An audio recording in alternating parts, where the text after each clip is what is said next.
Kisah cinta Raden Sancaka V, pernikahan dua dunia, manusia dan Raja Ular. Lastri menjawab pertanyaan itu dengan mengajak sang Raden untuk datang ke rumah Mbah Jiwo pada malam Jumat selepas sembahyang maghrib. Tentu saja, di rumah itu hanya Lastri dan Mbah Jiwo saja yang dapat melihat wujud nyata dari Raden Sancaka. Jadi istri Mbah Jiwo hanya membuatkan satu cangkir suguhan berupa teh hangat di meja tamu rumahnya dan kembali ke belakang tanpa menunjukkan rasa ketertarikan untuk mengetahui urusan si tamu. Sebab dia sudah paham kalau setiap tamu yang datang ke rumahnya pasti memiliki tujuan untuk bertemu suaminya saja. Raden Sancaka. Suara Mbak Jiwo mengulangi gelar dan nama yang baru saja disebutkan tamunya saat berkenalan dengannya. Melihat dari nama dan pakaian yang kamu kenakan, sepertinya kamu bukan bangsa jin kelas biasa. Aku salah satu raja dari 7 raja yang menguasai alas wiwitan. 7 raja? Mbak Jiwo kembali mengulang. Berarti selama ini aku salah mengira kalau di sana hanya ada 1 raja. Ayahku mewariskan tahta tertingginya untuk kami para putranya yang berjumlah 7. Jika raja yang kamu ketahui itu bernama Prabu Jayawilangin, maka dia adalah ayahku. Tepat sekali. Mbah Jiwo yang sebelumnya masih asyik menyesap rokok kelobotnya seketika mematikan batang itu dengan menancapkannya ke mulut asbak kayu guna memberikan atensi penuh kepada sang tamu gaib. Aku pernah bertemu dengannya saat masih mengasah ilmu dan sangat menghormati beliau sebagai penguasa gaib alas wiwitan. Mbah Jiwo manggut-manggut.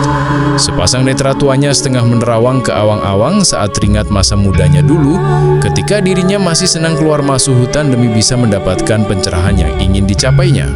Tapi, apakah keputusan yang akan Raden ambil ini sudah Raden pikirkan baik-baik untuk menikahi wanita dari bangsa manusia? Mbah Jiwo kembali bertanya saat pikirannya kembali ke masa sekarang. Jika aku bersedia datang ke sini, maka bukankah semestinya kamu sudah tahu apa jawaban dari pertanyaanmu barusan? Mbah Jiwo mengangguk-angguk mengerti.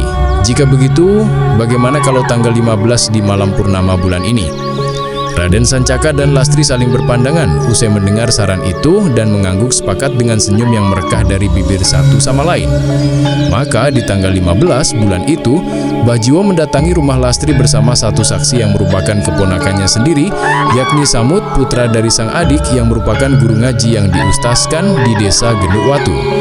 Berbeda dari ayahnya yang gemar mempelajari ilmu agama dari negara Timur Tengah dan banyak dianut oleh masyarakat di desanya, Samut lebih memilih mengikuti jejak sang paman untuk mempelajari kejawen dan hidup sebagai penganut kejawen serupa Mbah Jiwo. Samut bisa melihat wujud nyata Raden Sancaka, itu sebabnya dia diminta menjadi saksi atas penyatuan cinta dua dunia antara Lastri dan Raden Sancaka.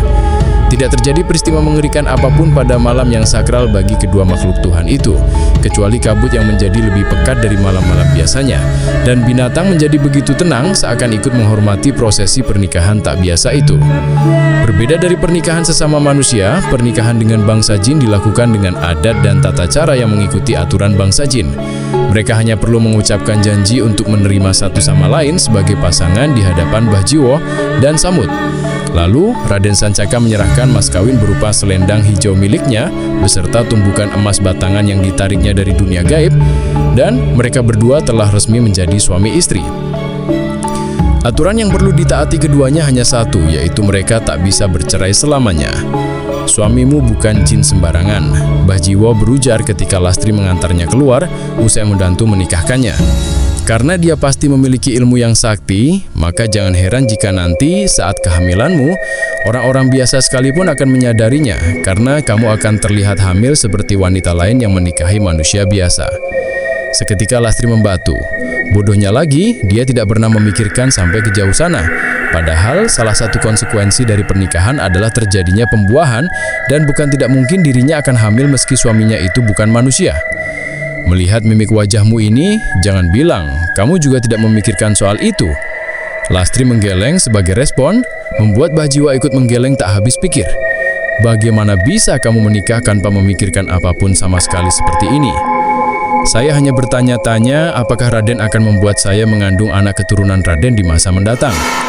Kamu tidak mengharapkan berketurunan denganku? Raden Sancaka balik bertanya tanpa kesan menuntut. Lastri menggeleng lagi dengan panik. Bukan seperti itu maksud saya, tolong jangan salah paham. Sangka Lastri karena memang bukan seperti itu yang dia maksudkan. Saya hanya penasaran apakah saya bisa mengandung keturunan Raden atau tidak. Jika kamu ingin tahu, mengapa kita tidak mencoba mencari tahu sendiri? Lastri terjebak permainan katanya sendiri. Sekarang tak ada yang bisa dilakukannya selain menunduk dengan senyum terkulum dan menggigit bibir gugup. Dengan malu-malu, dia lalu mengangguk dan pasrah saat kemudian dirangkul berjalan ke kamarnya untuk melakukan ritual suami istri yang sudah lama tidak pernah Lastri lakukan. Malam itu menjadi malam yang begitu hebat dan luar biasa bagi keduanya, hingga mengguncang sampai ke alam seberang, tempat di mana Raden Sancaka berasal dan selama ini tinggal. Prabu Jayawilangin yang senantiasa bersemedi di dalam kamar khusus di istananya, dan merasa terganggu dengan aktivitas salah satu putranya yang tak biasa itu, membuka mata dan turun dari batu pertapaannya untuk bertemu dengan istrinya, Dewi Ningrum, yang sudah sangat lama tidak pernah disapanya. Apa Nyimas merasakan kegiatan tidak biasa yang dilakukan oleh salah satu putra pewaris kita? Ratu Lelemut yang akrab disapa Dewi Ningrum itu berpaling menghindari tatap penuh selidik suaminya. Sudah menjadi kebiasaan yang sukar dihilangkan. Dewi Ningrum akan selalu berlagak seperti itu jika dia benar-benar merahasiakan sesuatu dari suaminya. Prabu Jayawilangin tak ingin buang waktu, lantas berdiri menyebelahi sang istri yang tadi berdiri menatap rembulan purnama melalui jendela kamarnya yang terbuka lebar. Apa ada yang Nyimas rahasiakan dariku? Maafkan saya, Kang Mas Prabu. Dewi Ningrum berani memberikan perhatian penuh kepada suaminya yang sekarang tengah menatap lekat padanya.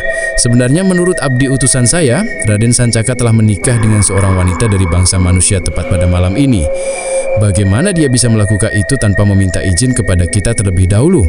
Apa dia sudah merasa menjadi raja-raja hanya karena aku memberinya kuasa atas sebagian kecil wilayah kerajaanku? Bagaimana kisah cinta Raden Sancaka selanjutnya setelah menikah? Kayaknya tambah penasaran ya. Yang mau lanjut part 6, komentar dong ceritanya mau dilanjut atau stop di sini aja nih.